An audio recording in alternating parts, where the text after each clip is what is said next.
ഒരു വൃത്തികെട്ട രൂപം, നല്ല നീളമുണ്ട്. അങ്ങനെ ഒരു രൂപം കുരങ്ങനെ പോലെ ചാടി ഈ വേരിന് മുകളിൽ കൂടെ ചാടി വന്നിട്ട് ഇവരെ കൂപ്പിന് ഫ്രണ്ടിൽ ചെല്ലും. ഇപ്പോഴാണ് ആ രൂപത്തിന്റെ ഒരു നിഴൽ രൂപം നമ്മളെ കാണിക്കുന്നത്. ഏലിയൻസിനെ പോലെ അല്ലെങ്കിൽ എല്ലൊട്ടി യക്ഷിനെ പോലെ. ഇത് വന്ന് തൊള്ളോർന്ന് ഒച്ചയിടുമ്പോൾ ബാക്കിയുള്ള സാധനങ്ങൾ വരുന്നു. നമ്മുടെ മിനയും അമ്മച്ചിയും പേടിച്ചിരിക്കുകയാണ്. ഭാഗ്യത്തിന് അവരെ ഈ സാധനങ്ങൾ കണ്ടില്ല.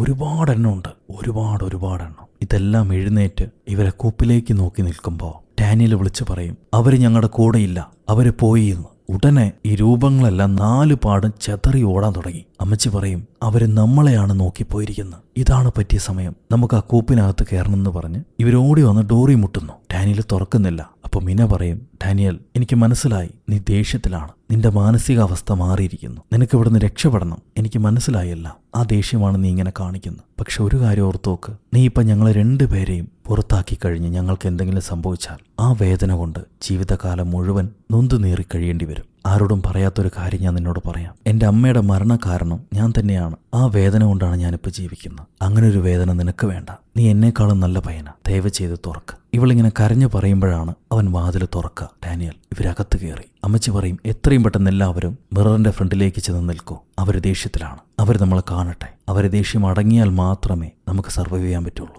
ഞാൻ മറ്റൊരു കാര്യം കൂടി നിങ്ങളോട് പറയാം. നിങ്ങൾ ഭയപ്പെടാതിരിക്കാൻ വേണ്ടി പറയാതിരുന്നതാണ്. നിങ്ങളെല്ലാവരും വഴിതെറ്റിയാണ് ഇവിടെ വന്നതെങ്കിൽ ഞാൻ വഴി അന്വേഷിച്ച് കണ്ടുപിടിച്ച് ഈ സാധനങ്ങളെക്കുറിച്ച് അറിയാൻ വേണ്ടിയിട്ടാണ് ഇങ്ങോട്ട് വന്നത്. അതിലൊരെണ്ണത്തിനെ ഞാൻ നേരിട്ട് കണ്ടിട്ടുണ്ട്. മിന ചോദിക്കും, സത്യമാണോ? അത് നിങ്ങൾ കാണാൻ എങ്ങനെയാണ്? അമ്മച്ചി പറയും, അതിനെ കണ്ടപ്പോൾ ഞാൻ ഞെട്ടിപ്പോയി. കാരണം എൻ്റെ അതേ രൂപമായിരുന്നു ഞാൻ കണ്ടത്. എന്നാൽ എന്നെക്കാളും പൊക്കവും മെലിഞ്ഞ ശരീരവും 5-6 വിരലൊക്കെ ആയിട്ട് ഒരു സത്വരൂപം. The watchers are very ancient species. അവർ നമ്മളെ പഠിക്കുകയാണ്. നമ്മുടെ രൂപം, ഭാവം, നടത്തം ഇതെല്ലാം പഠിക്കുകയാണ്. എന്നിട്ട് നമ്മളെപ്പോലെ ആവാൻ ശ്രമിക്കുന്നു. അതിനു വേണ്ടിയിട്ടാണ് നമ്മളെ ഇങ്ങനെ കോമാളികളായി വെച്ച് നമുക്ക് മുന്നിൽ നമ്മളെ കണ്ടുകൊണ്ടിരിക്കുന്നത്. അവർ നമ്മളെപ്പോലെ ആകാൻ ശ്രമിക്കുന്നു. നമ്മുടെ രൂപം, ഭാവം, സംസാരം, നടത്തം ഇതെല്ലാം കോപ്പി ചെയ്യാൻ ശ്രമിക്കുന്നു. അമ്മച്ചി ഇങ്ങനെ പറഞ്ഞുകൊണ്ടിരിക്കുമ്പോൾ ആരോ കഥകിൽ ആഞ്ഞടിക്കുന്നുണ്ട്. ഡാനിയലിനെ പോലെ ഒരു രൂപം സംസാരിക്കും, മറ്റൊരു രൂപം കിയാറയെ പോലെ. ഇതുങ്ങളെല്ലാം ഇവരെ ഡോറിൽ ആഞ്ഞടിച്ച്, ഗ്ലാസ്സിൽ ആഞ്ഞടിച്ച് അകത്തേക്ക് കയറാൻ ശ്രമിക്കുന്നു. അമ്മച്ചി പറയും, അവര് ദേഷ്യത്തിലാണ്. ഇനി അവരെ സമാധാനിപ്പിക്കാൻ കഴിയില്ല. അവർ ഡോറ് പൊട്ടിച്ച് അകത്തേക്ക് വരും. ഇവര് അവിടെ ഉണ്ടായിരുന്നൊരു മേശ തള്ളി ഈ ഡോറിനെ മുട്ടിച്ച് വെക്കും, പെട്ടെന്ന് അതുങ്ങൾ അകത്തേക്ക് കയറാതിരിക്കാൻ. എന്നാൽ ഈ സാധനങ്ങൾ ഗ്ലാസും തല്ലി പൊട്ടിക്കാൻ തുടങ്ങി. ആ ടേബിള് മാറ്റിയപ്പോഴാണ് ഇവര് താഴെ ഒരു മെറ്റൽ കവർ, ഒരു ഡോറ് പോലത്തെ ഒരു മെറ്റൽ മൂടി കാണുന്നു. ഇതവര് മാറ്റി നോക്കുമ്പോൾ അതിനടിയിലായി ഈ കപ്പലിനകത്തൊക്കെ കയറിപ്പോകാൻ പറ്റുന്ന പോലത്തെ ഒരു പ്രത്യേക ഡോറ് കാണാം. നല്ല കനമുള്ള സ്റ്റിയറിംഗ് ലോക്കൊക്കെ ഉള്ള ഒരു മെറ്റൽ ഡോറ്. ഇത് തുറക്കുമ്പോൾ ഒരു ടണൽ പോകുന്നുണ്ടാവും താഴത്തേക്ക്. ആദ്യമേ മിന ഇറങ്ങി, ഞാൻ പോകാം, എൻ്റെ പുറകെ വരൂ, ആരും ഭയപ്പെടണ്ടെന്നും പറഞ്ഞിട്ട് മിന ആദ്യം ഇറങ്ങും. അത് കഴിഞ്ഞ് ഓരോരുത്തരായിട്ട് ഇറങ്ങുന്നു. ഇപ്പം ആ സത്വങ്ങൾ ഗ്ലാസും പൊട്ടിച്ചു, ഡോറും പൊട്ടിച്ചു. ഭാഗ്യത്തിന് അതുങ്ങൾ അകത്തേക്ക് വരുമ്പോഴേക്കും ഇവരകത്ത് കയറി ഡോറ് ലോക്ക് ചെയ്തു. ഇപ്പം ഹോളിൽ കൂടെ താഴെ വന്നപ്പോഴാണ് അകത്ത് വലിയ സ്പേസ് കാണാം. അവിടെ ആരോ താമസിച്ചിട്ടുണ്ടായിരുന്നു. ഒരുപാട് ഫുഡുണ്ട്, പലതരം സ്റ്റഡീസിന്റെ റിപ്പോർട്ട്സും ഉണ്ട്. മിന പറയും, ആരോ ഇതുങ്ങളെ പഠിക്കുന്നുണ്ടായിരുന്നു, അതിനുവേണ്ടി കെട്ടിയതാണ് ഈ കൂപ്പ. അവിടെ തന്നെ ഒരു കമ്പ്യൂട്ടർ ഉണ്ടാവും, പഴയ കമ്പ്യൂട്ടർ. ഇത് മിന ഓപ്പൺ ആക്കും. അതിൽ കുറെ വീഡിയോ ഫയൽസ് ഉണ്ടാവും. ഒരു വീഡിയോ ഫയൽ ഓണാക്കുമ്പോഴാണ് ഡാനിയൽ പറയാ, ഇത് അദ്ദേഹമാണ് ദ പ്രൊഫസർ. ഈ അതിർവരമ്പുകളുടെ ബോർഡ് വെച്ച് ആരാന്ന് ചോദിച്ചപ്പോൾ പ്രൊഫസർ ആണെന്ന് പറഞ്ഞില്ലേ, ആ പ്രൊഫസർ. അങ്ങയുടെ ആദ്യത്തെ വീഡിയോ പ്ലേ ചെയ്യുമ്പോൾ ഞാൻ ലോകത്തെ ഏറ്റവും വലിയ ഗ്രേറ്റസ്റ്റ് അച്ചീവ്മെന്റ്, സിംഗിൾ അച്ചീവ്മെന്റ് ചെയ്യാൻ പോവാണ് എന്നൊക്കെ പുള്ളി പറയുന്നുണ്ടാവും. ഞാനിപ്പോൾ അവരുടെ സ്ഥലത്ത് ഏറ്റവും നടുക്കാണുള്ളത്. അവരെല്ലാ ദിവസവും എന്നെ കാണാൻ വരുന്നുണ്ട്. അവർ ഗ്ലാസ്സിന് മുന്നിൽ നിന്നിട്ട് എന്നെ ഇങ്ങനെ കണ്ടുകൊണ്ടിരിക്കും. അവരെന്നിൽ അതിശയപ്പെട്ടിരിക്കുകയാണ്. അതെനിക്കിഷ്ടമായി. ഇങ്ങനെ ഓരോ വീഡിയോയിൽ ഓരോ കാര്യങ്ങൾ ഇദ്ദേഹം പറയുന്നു. ഒരു വീഡിയോയിൽ പുള്ളിക്കാരൻ പേടിച്ച് അവരെന്നെ മുഴുവനായിട്ട് പഠിച്ചിരിക്കുന്നു. എൻ്റെ ഓരോ അനക്കങ്ങളും അവർ പഠിച്ചുകൊണ്ടിരിക്കുന്നു. They are mastering me. അവർ ഫാസ്റ്റ് ലേണേഴ്സാണ്. ഞാൻ വിചാരിച്ചു പതിയെ അവർ മനസ്സിലാക്കുള്ളൂ. അല്ല, അവരെല്ലാം മനസ്സിലാക്കിയിരിക്കുന്നു. ഇതൊരു വണ്ടർലാൻഡാണ്. അടുത്ത വീഡിയോ പ്ലേ ചെയ്യുമ്പോൾ ഈ പ്രൊഫസർ കുറ്റബോധത്തോടെ പറയുന്നു, ഇവര് ഇരിക്കുന്ന ഈ കൂപ്പയില്ലേ, ഈ കൂപ്പ ഉണ്ടാക്കാൻ ഒരുപാട് ജോലിക്കാരെ പ്രൊഫസർ കൊണ്ടുവന്നിട്ടുണ്ട്. ഒരു ദിവസം 13 പേര് എന്ന അളവില്. ആദ്യമേ ഇയാൾക്ക് കയറി രക്ഷപ്പെടാൻ വേണ്ടിയുള്ള സെറ്റപ്പ് ഉണ്ടാക്കി കഴിഞ്ഞിട്ടാണ് ജോലിക്കാരെ കൊണ്ടുവരുന്നത്. ഓരോ ദിവസവും 13 പേരെ കൊണ്ടുവന്നിട്ട് അവരെ കൊണ്ട് ജോലി എടുപ്പിക്കും. എന്നിട്ട് ഇയാള് ഒരു സെക്യൂർഡായ സ്ഥലത്ത് കയറി അടച്ചിട്ട് ഈ ജോലിക്കാരെ പുറത്തു നിർത്തും. അപ്പൊ ഡെയിലി രാത്രി ഈ സത്വങ്ങൾ വന്ന് ജോലിക്കാരെ എല്ലാം പിടിച്ച് തിന്നെ കൊല്ല് എന്തൊക്കെയോ ചെയ്യുന്നുണ്ട്. അതെല്ലാം ഇയാള് കണ്ടുകൊണ്ടിരുന്നു. ഈ പ്രൊഫസർ എത്ര ക്രൂരനാ നോക്ക്. എന്നാലും പുള്ളിക്കാരൻ ആ വാച്ചേഴ്സ് എന്താ ചെയ്യണേ എന്നറിയാൻ വേണ്ടി ഈ ജോലിക്കാരെ കൊണ്ടുവന്ന് കുരുതി കൊടുക്കുകയാണ് ചെയ്തത്. This place was built on the blood of Innocent people എന്ന് പുള്ളി പറയുന്നുണ്ട്. അടുത്ത വീഡിയോയിൽ ഇന്ന് ഞാൻ ഒരു രൂപത്തെ കണ്ടു, ഒരു വാച്ചറെ കണ്ടു. അതൊരു കുഞ്ഞിന്റെ രൂപത്തിലാണ് എന്റെ മുന്നിലേക്ക് വന്നത്. ഒരു കുഞ്ഞിനെ എവിടെയെങ്കിലും വെച്ച് അത് നിങ്ങൾ കണ്ടു കാണും. ആ വാച്ചറുടെ ഇങ്ങനെയുള്ള പ്രത്യേക ഡ്യൂപ്ലിക്കേഷൻ പവർ നമുക്ക് കിട്ടുകയാണെങ്കിലോ എന്ത് രസമായിരിക്കും. മറ്റൊരാളായിട്ട് മാറാൻ കഴിയില്ലേ എന്നൊക്കെ ഇയാളിങ്ങനെ ഓരോന്ന് പറയുന്നുണ്ട്. അടുത്ത വീഡിയോയിൽ നിങ്ങളത് കണ്ടാൽ ഞെട്ടിപ്പോകും. ഞാൻ എന്താ ചെയ്തതെന്ന് കാണിച്ചു തരാമെന്ന് പറഞ്ഞിട്ട് ഒരു കേജിനകത്ത് ഈ സത്വത്തിനെ പിടിച്ച്, ഈ വാച്ചറിനെ പിടിച്ചു വെച്ചിരിക്കുന്നതായിട്ടുള്ള വീഡിയോ ഇയാൾ കാണിക്കും. അയാൾ പിടിച്ചിട്ടുണ്ട് ഒരെണ്ണത്തിന്, എന്നിട്ട് വളർത്തുകയായിരുന്നു അതിനെ. ഹീറോയിൻ എന്താ സംഭവിച്ചതെന്ന് അറിയാൻ വേണ്ടി ലാസ്റ്റ് വീഡിയോ പ്ലേ ചെയ്ത് നോക്കും. അതിൽ ആ പ്രൊഫസർ പറയുന്നു, ഇപ്പൊ 300 ദിവസമായി ഞാൻ ഇവിടെ ഉണ്ട്. ഞാൻ ജനങ്ങളെല്ലാം ചതിക്കുകയായിരുന്നു. ഹ്യൂമാനിറ്റി അതില്ലാതാക്കാൻ ശ്രമിക്കുകയായിരുന്നു. ഇപ്പൊ ആ ക്രിയേച്ചർ ഞാനുമായിട്ട് നല്ലൊരു ഫോണ്ടിലാണ്. അതെന്നെ കാത്തിരിക്കുന്നു മുകളിൽ. ഒരു ബുള്ളറ്റ് അതിന്റെ നെഞ്ചിലേക്ക്, മറ്റൊന്ന് എന്റെ തലയിലേക്ക്. അങ്ങനെ ഞാൻ ഈ ഹ്യൂമാനിറ്റിക്കെതിരായ എന്റെ കണ്ടുപിടുത്തങ്ങളെല്ലാം അവസാനിപ്പിക്കാൻ പോവുകയാണ്. എന്നാൽ ഈ വീഡിയോ ആരെങ്കിലും കാണുന്നുണ്ടെങ്കിൽ നിങ്ങൾക്ക് വേണ്ടി ഞാനൊരു കാര്യം പറയാം. ഈ കാട് താണ്ടിപ്പോയാൽ റിവറിന് സൈഡിലായിട്ടൊരു ബോട്ടുണ്ട്. 134 ബോർഡാണ് നിങ്ങൾ പാസ് ചെയ്ത് പോകേണ്ടത്. കിളികൾ പോകുന്ന അതേ വഴിയിൽ ഓടിച്ചെല്ലുക. നിങ്ങൾ ആരെങ്കിലും ഇവിടെ എത്തിയിട്ടുണ്ടെങ്കിൽ, ഇവിടെ എത്തിപ്പെട്ടിട്ടുണ്ടെങ്കിൽ നിങ്ങൾക്ക് രക്ഷപ്പെടേണ്ട വഴി അതാണ്. Get to the boat as soon as possible. Follow the birds. എന്നിട്ട് നേരെ എൻ്റെ യൂണിവേഴ്സിറ്റി ചെന്ന് ഞാൻ നടത്തിയ റിസർച്ച് മുഴുവൻ ഇല്ലാതാക്കണം. അതാരും അറിയരുത്. നല്ലതല്ല, മനുഷ്യനത് നല്ലതല്ല. പാസ്റ്റ് ആയിരിക്കട്ടെ, ഇല്ലാതായി പോട്ടെ. ഈ കാട് മനുഷ്യരാരും കാണരുത്, അറിയരുത്. ഞാൻ പോകട്ടെ, എനിക്ക് സമയമായെന്നും പറഞ്ഞ് ഡോക്ടർ ഏണിപ്പടിയും പിടിച്ച് മുകളിലേക്ക് പോകും. പിന്നെ 2 വെടിയൊച്ച മാത്രമേ കേൾക്കുള്ളൂ. അങ്ങനെ പുള്ളി തൻ്റെ ജീവിതം അവസാനിപ്പിച്ചാണ്. ഇപ്പം എന്തായാലും ഇവിടുന്ന് രക്ഷപ്പെടാനുള്ള വഴി നമ്മുടെ ടീംസിന് കിട്ടിക്കഴിഞ്ഞു. ഇനി പേടിക്കാനില്ല, നമുക്ക് വഴി കിട്ടി. നാളെ തന്നെ നമുക്ക് ഇവിടുന്ന് പുറപ്പെടാമെന്ന് മീന ബാക്കിയുള്ളവരോട് പറയും. അങ്ങനെ അവർ സമാധാനത്തോടെ കിടക്കുന്നു. കുറച്ചു നേരം കഴിയുമ്പോഴാണ് കിയറ, നമ്മൾ നാളെ പോവല്ലേ, ഇവിടെ ഒരു പാട്ടുപെട്ടിയുണ്ട്. എന്നാൽ പിന്നെ നമ്മളെല്ലാവരുടെയും ഒരു യൂണിയനായിരുന്നു ഇത്രയും ദിവസം, അതിൻ്റെ സന്തോഷം പങ്കുവയ്ക്കാം, നമുക്ക് ഡാൻസ് ചെയ്യാമെന്ന് പറഞ്ഞിട്ട് ഇവള് ഡാനിയലുടെ കൂടെ ഡാൻസ് ചെയ്യാൻ തുടങ്ങും. അപ്പോഴാണ് ഡാനിയൽ കരഞ്ഞിട്ട് പറയുക, എൻ്റെ അച്ഛൻ എല്ലാ ദിവസവും മദ്യപിച്ചിട്ട് എന്നെ തല്ലുമായിരുന്നു. എൻ്റെ മൂക്കിൻ്റെ പാലം പൊട്ടിച്ചു, എൻ്റെ റിബ്സ് പൊട്ടിച്ചു. തന്തയായതുകൊണ്ട് തിരിച്ച് തല്ലിയില്ല ഞാൻ. പക്ഷെ ദിവസങ്ങൾ ഇങ്ങനെ പോയിക്കൊണ്ടിരുന്നു. ഒരു ദിവസം രാത്രി അയാളുടെ ബൈക്കും എടുത്ത് ഞാൻ പുറപ്പെട്ടതാ. എങ്ങോട്ടെന്നില്ലാതെ ഓടിച്ച് അവസാനം ഈ കാട്ടി വന്ന് പെട്ടു. ഒരുപക്ഷെ അപ്പൻ്റെ കൂടെ ഞാൻ താമസിച്ചിരുന്നെങ്കിൽ ഞാൻ അയാളെ കൊന്നിട്ടുണ്ടാവും. അത് ചെയ്യാതിരിക്കാൻ വേണ്ടിയിട്ടാണ് ഞാൻ വീട്ടിൽ നിന്ന് ഇറങ്ങി വന്നത്. ഇനി ഞാൻ എന്താ ചെയ്യാം? കിയാറ പറയും, നീ വിഷമിക്കാതെ, ഇവിടുന്ന് ഇറങ്ങിക്കഴിഞ്ഞാൽ നിനക്ക് എൻ്റെ കൂടെ വന്ന് ജീവിക്കാം. ഞാനുണ്ട് നിനക്ക് ചേച്ചിയായിട്ട് നോക്കാൻ. അവൾ അവനെ സമാധാനിപ്പിക്കും. അങ്ങനെ അന്ന് രാത്രി കഴിഞ്ഞു. പിറ്റേന്ന് രാവിലെ നേരം പുലർന്നപ്പോൾ തന്നെ ഇവരിറങ്ങാണ്. It's time to go. എത്രയും പെട്ടെന്ന് ഓടണം നമുക്ക്. ഇവർ കുറേ മാർക്കിങ്സ് വഴിയിൽ ചെയ്തു വെച്ചിട്ടുണ്ട്. ഓൾറെഡി നമ്മുടെ മിനിയാണ് ചെയ്ത്. അവസാനം 134 ആ പോയിന്റിലേക്ക് ഇവർ എത്തിക്കഴിഞ്ഞു. അത് പാസ് ചെയ്ത് പോകണം. പക്ഷികൾ പോകുന്ന വഴിയാണ് ഫോളോ ദ ബേർഡ്സ് എന്ന് പ്രൊഫസർ പറഞ്ഞിട്ടുണ്ട്. മറ്റു പക്ഷികൾ വരാൻ സന്ധ്യയാവും. അപ്പോഴേക്കും ഇവർ സ്ഥലത്തെത്തണ്ടേ. ഭാഗ്യത്തിന് ഇവരുടെ കയ്യിലൊരു പക്ഷിയുണ്ടല്ലോ. ആ പക്ഷിയെ, ആ മഞ്ഞക്കിളിയെ മിന പറത്തിവിടും. ഞങ്ങൾ നിന്റെ പുറകെ വരാമെന്ന് പറഞ്ഞിട്ട്. അത് പറന്നു പോകുന്ന വഴിയെ ഇവരും പോവുകയാണ്. നടന്നു ഒരുപാട് ദൂരം നടന്നു. ഇപ്പോ തറയിലായി ഒരു ശിലാരൂപം സ്ഥാപിച്ചിരിക്കുന്ന ഇവർക്ക് കാണാം. തള്ളമ്മ പറയും, ഇവിടെയാണ് ഈ വാച്ചേഴ്സ് സംസ്കരിക്കപ്പെട്ടത്. ഫെയറീസ് എന്നാണ് പഴയ കാലങ്ങളിൽ അവരെ വിളിച്ചുകൊണ്ടിരുന്നത്. ദൈവങ്ങളെപ്പോലെയായിരുന്നു ഇവരൊരു കാലത്ത്. നേച്ചറിനും മനുഷ്യർക്കും ഇടയിലായിരുന്നു അവരുടെ സ്ഥാനം. അവർക്ക് അപാര ശക്തിയായിരുന്നു. ആ ശക്തി മനുഷ്യനെ ഭയപ്പെടുത്താൻ തുടങ്ങി. അതുകൊണ്ട് തന്നെ മനുഷ്യനും ഈ ഫെയറീസും തമ്മിൽ യുദ്ധമുണ്ടായി. ആ യുദ്ധത്തിൽ മനുഷ്യൻ ഫെയറീസിനെ കീഴ്പ്പെടുത്തി അവരെ ഈ കാടിനുള്ളിൽ സംസ്കരിച്ചു. Sealed in by a great door. ഈ കാടിനകത്ത് സീൽ ചെയ്തു. അവർക്ക് പിന്നെ തിരിച്ചു വരാൻ കഴിയില്ല. അവർക്ക് ചിറകുകൾ ഉണ്ടായിരുന്നു, മാജിക്കും ഉണ്ടായിരുന്നു. എന്നാൽ മനുഷ്യരവരെ കീഴ്പ്പെടുത്തി ഇങ്ങനെ സംസ്കരിച്ചതുകൊണ്ട് അവർക്ക് ആ ചിറകുകളും മാജിക്കും നഷ്ടപ്പെട്ടു. ഈ കാടിനകത്ത് ഇരുട്ടത്ത് അവര് സീൽ ചെയ്യപ്പെട്ടു. അവർക്ക് ഈ കാട് വിട്ട് പുറത്തേക്ക് വരാൻ കഴിയില്ല. മനുഷ്യരോടുള്ള വെറുപ്പ് കൊണ്ടാണ് ഈ കാടിനകത്ത് അകപ്പെടുന്ന മനുഷ്യരെ അവര് കൊന്നുകളയുന്നത്. ഇനിയും നമുക്കിവിടെ നിൽക്കണ്ട, എത്രയും പെട്ടെന്ന് പോകാമെന്ന് പറഞ്ഞ് അമ്മച്ചി അവരെ വിളിച്ച് മുന്നിലേക്ക് നടന്നു തുടങ്ങും. എന്നാൽ ഇവർ നടന്ന് ക്ഷീണിച്ചു. ഇനി ഒരൊറ്റ അടി മുന്നോട്ട് എടുത്തു വയ്ക്കാൻ വയ്യ. നമുക്ക് രക്ഷപ്പെടാൻ പറ്റും എന്ന് തോന്നുന്നില്ല.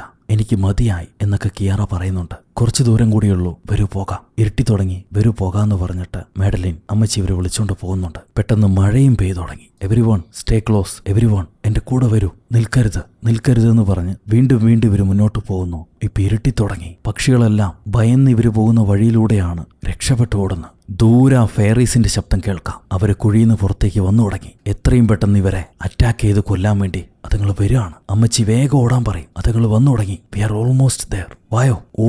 ഓടി അവസാനം ഇവർ ആ റിവറിന് അരികിലേക്ക് എത്തിക്കഴിഞ്ഞു. ആ ഫെയറീസും പുറകെ വരുന്നുണ്ട്. പ്രൊഫസർ പറഞ്ഞ ആ ബോട്ട് അവിടെ കിടക്കുന്ന കാണാം. വായോന്ന് പറഞ്ഞ് ഇവർ ആ ബോട്ടിനരികിലേക്ക് ഓടിച്ചെല്ലും. അപ്പണ്ട് ദൂരെ നിന്ന് ഡാനിയലിന് മാത്രം ശബ്ദം കേൾക്കാം. ഡാനിയൽ പോകല്ലേ, എന്നെയും കൂടെ വിളിച്ചോണ്ട് പോ ഡാനിയൽ. ജോണിന്റെ ശബ്ദമാണത്. ഇവരോടി വന്ന് ബോട്ടെടുക്കും. ഒരു ചെയിൻ ഇട്ട് അതിനെ കെട്ടിവെച്ചിട്ടുണ്ട്. ആ ചെയിൻ പൊട്ടിക്കാൻ നേരത്താണ് കിയാറ ചോദിക്കുക, എവിടെ ഡാനിയൽ എന്ന്. ഡാനിയൽ വന്നിട്ടില്ല.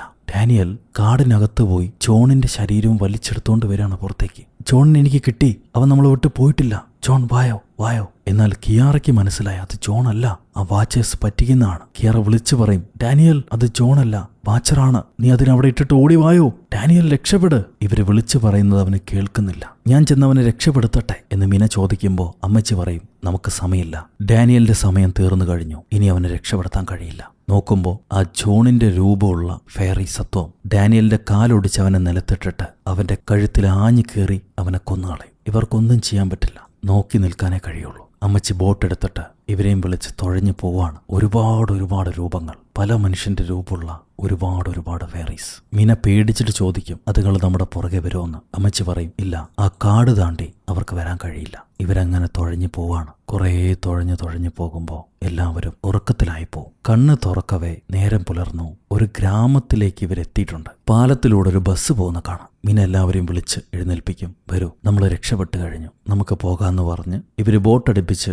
ആ പാലത്തിലേക്ക് കയറുന്നു. വരുന്ന അടുത്ത ബസ്സിന് കൈ കാണിച്ച് ആ ബസ്സിനകത്ത് കയറിയിരിക്കും. 3 എണ്ണത്തിനെയും കാണാൻ പ്രയത്തിനെ പോലെ ഉണ്ട്. മിന പറയും, സംഭവിച്ച എല്ലാ കാര്യങ്ങളും നമുക്ക് മറക്കാം, അതാരോടും ഇനി പറയരുത്. ശരിയെന്ന് പറയും ബാക്കിയുള്ള 2 പേരും. എല്ലാവരും അവരവരുടെ വീട്ടിലേക്ക് തിരിച്ചു പോകുന്നു. മിനിയും സമാധാനത്തോടെ വീട്ടിൽ വന്ന് കുളിച്ചിട്ട് പിറ്റേന്ന് അവള് നേരെ യൂണിവേഴ്സിറ്റി പോവും. പ്രൊഫസർ പറഞ്ഞിട്ടില്ലേ, നിങ്ങൾ തിരിച്ചു ചെന്നാൽ എൻ്റെ യൂണിവേഴ്സിറ്റി ചെന്ന് ഞാൻ റിസർച്ച് ചെയ്ത എല്ലാ കാര്യങ്ങളും ഇല്ലാതാക്കണമെന്ന്. അതിനു വേണ്ടിയിട്ടാണ് ഇവള് ചെന്നിരിക്കുന്നത്. മെയിനായിട്ടുള്ള എല്ലാ ഡീറ്റെയിൽസും ഇവളൊരു സഞ്ചിയിലാക്കിയെടുക്കും. അപ്പോഴാണ് ഈ പ്രൊഫസർ കണ്ടുപിടിച്ച ഈ ഫെയറീസിനെ കുറിച്ചുള്ള പഴയ കഥ ഇവള് കാണുക. അതില് ഈ ഫെയറീസും മനുഷ്യരും ഒരു അണ്ടർസ്റ്റാൻഡിങ്ങിൽ ജീവിക്കുകയായിരുന്നു, സന്തോഷത്തോടെ, വലിയ കുഴപ്പമൊന്നുമില്ല. അപ്പോഴാണ് ഇന്റർകാസ്റ്റ് മാരേജ് എന്ന് പറഞ്ഞ രീതിയിൽ ഈ ഫെയറീസും മനുഷ്യരും തമ്മിൽ പ്രണയം ഉണ്ടാവുന്നു. അങ്ങോട്ടും ഇങ്ങോട്ടും ഇവർ പ്രണയത്തിലായി, കല്യാണമൊക്കെ കഴിക്കാൻ തുടങ്ങി. അത് വലിയ പ്രശ്നമായി. 2 തരം റേസുകളും തമ്മിൽ ചേരാതെ വലിയ കുഴപ്പമായി. ഈ ഫെയറീസും മനുഷ്യരും തമ്മിൽ ചേർന്ന് ചില കുട്ടികളൊക്കെ ഉണ്ടായിട്ടുണ്ട്. എന്നാൽ കുഴപ്പമായപ്പോൾ മനുഷ്യനെ ഈ ഫെയറീസ് ഓവർടേക്ക് ചെയ്യാൻ തുടങ്ങി. അപ്പൊ എണ്ണത്തിൽ കൂടുതൽ മനുഷ്യനായതുകൊണ്ട് തന്നെ അവരെങ്ങനെയൊക്കെയോ പല വിദ്യകൾ ഉപയോഗിച്ച് ഈ ഫെയറീസിനെ കീഴ്പ്പെടുത്തി ലോക്ക് ചെയ്തു. ഇതാണ് പഴയ കഥ. ഇതെല്ലാം കണ്ട് അവൾ വീണ്ടും കാര്യങ്ങൾ തപ്പി നോക്കുമ്പോൾ കുറച്ച് പഴയ പ്രൊഫസറുടെ ഫോട്ടോസുകൾ കാണും. അതിലാരെയോ കണ്ട് ഇവള് പേടിച്ച് ഞെട്ടിത്തരിച്ച് നേരെ കിയാറയെ കാണാൻ വരുന്നു. കിയാറയുടെ വീട്ടിലേക്ക് ഡോറി വന്ന് മുട്ടുമ്പോൾ കിയാറ വാതിൽ തുറക്കും. ഹായ് മിന, എന്താ വന്നത് ഇത്ര പെട്ടെന്ന്, എന്താ നിനക്ക് പറയാനുണ്ടെന്ന് പറഞ്ഞ് മിന പറയും, ഞാൻ പ്രൊഫസറുടെ ഓഫീസിലേക്ക് പോയിരുന്നു, അവിടെയാണ് ഞാൻ ഇത് കണ്ടത്. അവളൊരു ഫോട്ടോ കാണിച്ചു കൊടുക്കും. അതില് ഈ പ്രൊഫസറെ കൂടെ ഒരു ലേഡിയുണ്ട്. അതിനെ കാണാൻ നമ്മുടെ തള്ളമ്മയെ പോലെ, മാഡലിനെ പോലെ. മാഡലിൻ ആരാന്ന് ചോദിക്കുമ്പോൾ മിന പറയും, മാഡലിൻ ശരിക്കും പ്രൊഫസറെ ഭാര്യയായിരുന്നു, എന്നാൽ അവരത് നമ്മളോട് പറഞ്ഞില്ല. കിയാറ പറയും, പറയുന്നോണ്ട് എന്താ തെറ്റ്, അത് പറയായിരുന്നല്ലോ, പിന്നെ എന്തിനാണ് ആ ലേഡി മറച്ചു വെച്ചത്. മിന പറയും, അവിടെയാണ് ഒരു സത്യം ഒളിഞ്ഞിടക്കുന്നത്. പ്രൊഫസറെ ഭാര്യ 2001 തന്നെ ലങ് ക്യാൻസർ വന്ന് മരണപ്പെട്ടിട്ടുണ്ട്. പ്രൊഫസർ ഈ പരിപാടിക്ക് വരുന്നത് 2008. പ്രൊഫസറെ കൂടെ ബങ്കറിൽ ഒരു ഫെയറി ഉണ്ടായിരുന്നില്ലേ, ഒന്നിനെ അദ്ദേഹം പിടിച്ചു വെച്ചില്ലായിരുന്നോ? അത് മറ്റൊന്നിനും വേണ്ടിയിട്ടല്ല, തന്റെ ഭാര്യയെ തിരിച്ചു കൊണ്ടുവരാൻ വേണ്ടി അങ്ങേര് ശ്രമിച്ചതാണ്. കാരണം ഈ ഫെയറീസിന് ഏത് രൂപവും ഭാവവും സ്വീകരിക്കാൻ കഴിയും. സോ ഒരെണ്ണത്തിനെ പിടിച്ച് തന്റെ ഭാര്യയാക്കി മാറ്റാൻ അദ്ദേഹം ശ്രമിച്ചതായിരുന്നു. കിയാറ ചോദിക്കും, പക്ഷേ മാഡലിന് പകലും നടക്കാൻ കഴിഞ്ഞിട്ടുണ്ടല്ലോ, മനുഷ്യനെ പോലെ തന്നെയായിരുന്നല്ലോ മാഡലിൻ. മിന പറയും, അതെ, മാഡലിൻ മറ്റു വാച്ചേഴ്സിൽ നിന്നും വ്യത്യസ്തമായൊരു വാച്ചറാണ്, എന്നാലും she's one of them. Kiara, Madeline is a watcher. അവളെ മനുഷ്യരടിയിൽ വിടാൻ പാടില്ല. അതെവിടുന്ന് വന്നോ അങ്ങോട്ട് തന്നെ നമുക്കതിനെ തിരിച്ചയക്കണം. അവൾ എന്തായാലും ഇന്ന് രാത്രി നമ്മളെ കാണാൻ വരും. ഇവര് കാത്തിരിക്കുകയാണ്. They will always come. കുറേ നേരം കാത്തിരുന്ന് കഴിയുമ്പോൾ ഒരു കാറ് വരുന്നുണ്ട്. ആ കാറിൽ ഈ അമ്മച്ചി ഉണ്ടാകുമോന്ന് പറഞ്ഞിട്ട് മിന നോക്കുമ്പോഴാണ് ആ കാറിനകത്തുനിന്ന് ഇറങ്ങുന്നത് കിയാറയാണ്. അപ്പൊ ഇവിടെയുള്ളതാരാ? You are not Kiara. അപ്പൊ നീയാണ് ആ വാച്ചർ. നീ ഞങ്ങളെ കൊല്ലാൻ വേണ്ടി ഇവിടെ വന്നാണോ? അപ്പൊ കിയാറ പറയും, അല്ല, ഞാൻ നീയാകാൻ വേണ്ടി, നിന്നെ പഠിക്കാൻ വേണ്ടി ഇവിടെ വന്നാണ്. ഇതവള് പറഞ്ഞു തീരുമ്പോഴേക്കും കിയാറ, ശരിക്കുള്ള കിയാറ ഡോറ് തുറന്ന് അകത്തേക്ക് വരുന്നു. അവള് മിനയെ കണ്ടു ഞെട്ടും. മിന, നീ എന്താ ഇവിടെ? കിയാറ ഓടിക്കോ എന്ന് പറയുമ്പോഴേക്കും അവളെ ഭർത്താവിന്റെ ശബ്ദം പുറകെന്ന്. ഈ ഭർത്താവിന്റെ രൂപം എടുത്ത ആ വാച്ചർ കിയാറയെ മണ്ടക്കടിച്ച് താഴെയിടും. എന്നിട്ട് ആ സാധനം മിനയെ പിടിച്ച്, ഞങ്ങൾ ഒരു കാലത്ത് ദൈവങ്ങളെപ്പോലെയായിരുന്നു, പക്ഷേ ബിക്കോസ് ഓഫ് ഹ്യൂമൻസ്, മനുഷ്യര് കാരണം മാലിന്യം പോലെ 100 കണക്കിന് വർഷങ്ങൾ ഞങ്ങൾ ഭൂമിക്കടിയിൽ അടയ്ക്കപ്പെട്ടു. അത് മിനിയെടുത്ത് വലിച്ചു ഭിത്തിയിലടിക്കുന്നുണ്ട്. ഒരു മനുഷ്യനെയും വിശ്വസിക്കാൻ കഴിയില്ല.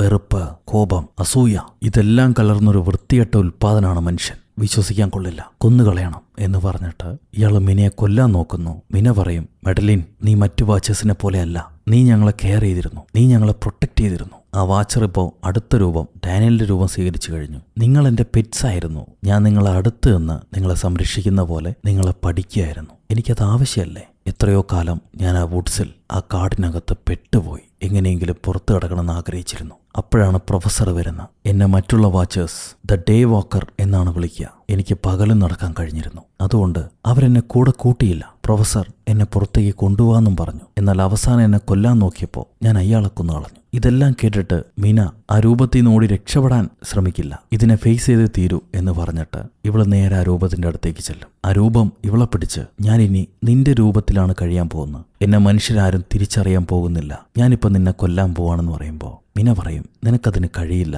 പ്രൊഫസർ നിന്നോട് പറഞ്ഞില്ലായിരുന്നോ നിനക്കെന്തുകൊണ്ടാണ് പകൽ സമയത്ത് നടക്കാൻ പറ്റുകയെന്നുള്ളത്? ആ സത്യം ഞാൻ പ്രൊഫസർ ഓഫീസിൽ നിന്ന് മനസ്സിലാക്കി. നീ പകുതി മനുഷ്യനാണ്. പ്രൊഫസർ നിങ്ങളെ ഹാഫ്ലിങ്സ് എന്നാണ് വിളിക്കുക. നീ ഒരു സാധാരണ വാച്ചറല്ല. മനുഷ്യനും വാച്ചറും കലർന്നുണ്ടായ മിശ്രിതമാണ് ഈ മെഡലിന്റെ. അതുകൊണ്ട് ഇതിന് പകലും നടക്കാം. നിനക്ക് മനുഷ്യന്റെ എല്ലാ ഇമോഷൻസും ഉണ്ട്. ഹെയ്റ്റും ജലസും സ്നേഹവും വിഷമവും എല്ലാം ഉണ്ട്. മനുഷ്യന്റെ ഇമോഷൻസ് നിനക്ക് മനസ്സിലാക്കാം. നീ അത് അറിയുന്നുണ്ട്. എന്നാൽ ഒരു മോൺസ്റ്റർ ആണെന്നുള്ള ചിന്ത, ആ ചിന്ത നിന്നെ സ്വയം വെറുപ്പിക്കുന്നു. എനിക്ക് മനസ്സിലാകും, ഞാനും എന്നെ ഒരുപാട് വെറുത്താണ്. പക്ഷെ അതുകൊണ്ട് നിനക്ക് മറ്റുള്ളവരെ ഉപദ്രവിക്കണം എന്നില്ല. എനിക്ക് മനസ്സിലാകും, നിന്നെപ്പോലെ വേദനിക്കുന്ന ഒരുപാട് ആൾക്കാരുണ്ട്. അവരെ രക്ഷപ്പെടുത്താൻ ശ്രമിക്കുക. നീ തനിച്ചിരിക്കേണ്ട ആവശ്യമില്ല. ഒരു രക്ഷകയായിട്ട് മാറ്. മിനി ഇത് പറഞ്ഞുകൊണ്ടിരിക്കുമ്പോൾ ആ രൂപത്തിന് വലിയ വേദന അനുഭവപ്പെടുന്നു. പെട്ടെന്ന് എവിടുന്നോ ഒരു ശക്തി, ഒരു മിന്നലടിച്ചതുപോലെ ഈ രൂപങ്ങൾക്ക് നഷ്ടപ്പെട്ടു പോയ ചിറകില്ലേ, അത് മെഡലിന്റെ ദേഹത്ത് വരും. ഒരു കാലത്ത് പാപികളായിട്ട് മാറിയത് കൊണ്ടായിരിക്കാം അവരുടെ ദേഹത്തുണ്ടായിരുന്ന ചിറകും മാജിക്കും നഷ്ടപ്പെട്ടു പോയത്. എന്നാൽ ഇപ്പോ മെഡലിന് അത് തിരിച്ചു കിട്ടിയിരിക്കുന്നു. അത് പറന്ന് മച്ചിന്റെ പുറത്ത് കയറിയിട്ട്, മിന ഒരുപാട് നന്ദിയുണ്ട്. ഞാൻ നിന്നെ വേദനിപ്പിച്ചിട്ടുണ്ടെങ്കിൽ എന്നോട് ക്ഷമിക്കൂ. നിനക്ക് കാവലായി എന്ന് ഞാൻ ഉണ്ടാവും എന്ന് പറഞ്ഞിട്ട് ഈ രൂപം ഇരുട്ടിലേക്ക് പറന്ന് മാഞ്ഞു പോകും. അത് കഴിയുമ്പോൾ മിന ഓടി വന്ന് കിയാറയെ രക്ഷപ്പെടുത്തുന്നു. കട്ട് ചെയ്താൽ ഞാൻ കണ്ടതെല്ലാം ഒരു സ്വപ്നം പോലെ കടന്നുപോയി. ഇപ്പോഴും മെഡലിൻ എന്നെ വാച്ച് ചെയ്യുന്നുണ്ട് എന്നാണ് ഞാൻ വിചാരിക്കുന്നത്. പലതരം ഫോംസിൽ, പല രൂപത്തിൽ. ചിലപ്പോൾ ഒരു കൊച്ചുകുട്ടിയെ പോലെ, ചിലപ്പോൾ വയസ്സായ ഒരു തന്തയെ പോലെ. അവൾ ഇപ്പോഴും ഈ ഭൂമിയിൽ പല ഭാഗത്തും വാണ്ടർ ചെയ്ത് നടക്കുന്നുണ്ട്. ഇതെല്ലാം മാഡലിൻ തന്റെ ഇരട്ടയോട് പറഞ്ഞുകൊണ്ടിരിക്കുകയാണ്. ഒരുപാട് കാലമായിട്ട് സഹോദരിയെ കണ്ടിട്ടില്ലായിരുന്നു. ഇപ്പൊ സഹോദരിയെ കണ്ട് സംസാരിക്കുന്നു, അവളുടെ കുട്ടികളോടൊപ്പം കളിക്കുന്നു. തന്റെ കുറ്റബോധമൊക്കെ അവൾക്ക് മാറിയിട്ടുണ്ട്. നോർമൽ ലൈഫിലേക്ക് തിരിച്ചു വന്നിട്ടുണ്ട്. ഇങ്ങനെ അവൾ സന്തോഷത്തോടെ ഇരിക്കുന്നത് ഒരു ചെറിയ കുട്ടി ദൂരേന്ന് നോക്കുന്നുണ്ടാവും. അതാണോ ഇനി മെഡലിൻ? അത് തന്നെയാണ്. അവിടെ വെച്ച് ദ വാച്ചേഴ്സ് എന്ന സിനിമ അവസാനിക്കുന്നു. സോ ഗൈസ്, ഈ കഥ നിങ്ങൾക്ക് ഇഷ്ടപ്പെട്ടു എന്ന് വിചാരിക്കുന്നു. ഒരുപാട് പിന്നാമ്പുറ ചോദ്യങ്ങളൊന്നും വേണ്ട. എന്തുകൊണ്ടാണ് ഇങ്ങനെ, എന്തുകൊണ്ടാണ് അങ്ങനെ, അതിലൊന്നും ഒരു കാര്യമില്ല. ഈ സിനിമയിലും അവർ പറയുന്നില്ല. നിങ്ങൾ കണ്ട് എൻജോയ് ചെയ്തിട്ടുണ്ടോ? അത്രയേ ഉള്ളൂ. സന്തോഷമായിട്ട് വീട്ടിലേക്ക് പോയിക്കോളൂ. അപ്പം കഥ നിങ്ങൾക്ക് ഇഷ്ടമായി എന്നാണ് ഞാൻ കരുതുന്നത്. നിങ്ങളുടെ ലൈക്ക് മൂലം മനസ്സിലാക്കിക്കോളാം. എല്ലാവരും ഒന്ന് ലൈക്ക് ബട്ടൺ ഞെക്കിക്കോളൂ. ഒപ്പം കമന്റും ചെയ്യണം. എന്നാലേ ഈ വീഡിയോ എല്ലാവരിലേക്കും പോവുള്ളൂ. പുതിയ കൂട്ടുകാരെ സബ്സ്ക്രൈബ് ചെയ്യുക. ഹൗസ് ഓഫ് ഡ്രാഗൺ കാണാത്തവര് നമ്മുടെ സീരീസ് ചാനൽ ചെന്ന് കാണുക. ഞാൻ കമ്മ്യൂണിറ്റി ടാബിൽ ഷെയർ ചെയ്തിട്ടുണ്ട്. നല്ല രസമാണ്. അതുപോലെ നമ്മുടെ ഇൻസ്റ്റാഗ്രാം അക്കൗണ്ടും ഫോളോ ചെയ്ത് ഒരു 100K ആക്കി തരാണെങ്കിൽ അവിടെ ചില പരിപാടികളൊക്കെ പ്ലാനിംഗ് ഉണ്ട്. എല്ലാവരും മഴയത്ത് സന്തോഷമായിട്ടിരിക്കൂ. അടുത്ത അടിപൊളി സിനിമയായിട്ട് നമുക്ക് വീണ്ടും കണ്ടുമുട്ടാം. Until then it's bye from ഊരു കഥ സുലട്ടുമാസ്.